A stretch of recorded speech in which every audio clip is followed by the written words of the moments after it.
Hai semuanya, assalamualaikum. Nasi goreng sosis pedas. Tumis bumbu yang sudah dihaluskan. Bumbunya tertulis di video ya.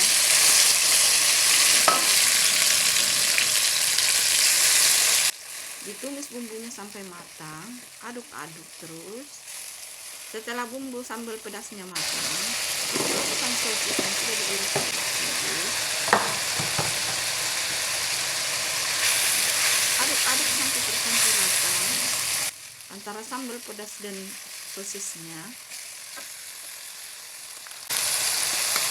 Masukkan kaldu bubuk secukupnya, bunda pakai masakan, lalu aduk-aduk lagi. Setelah tercampur rata, masukkan nasi. Disesuaikan dengan porsi yang kita akan membuat nasi gorengnya.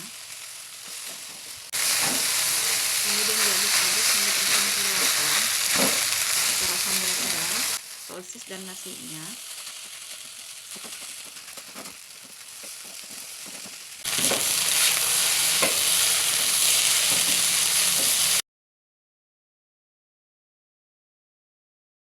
Setelah tercampur rata, masukkan daun kremnya. Jangan lupa dikoreksi rasa ya. Nasi goreng sosis pedasnya sudah jadi. Nah, ini dia hasilnya. Silakan mencoba resepnya, semoga bermanfaat.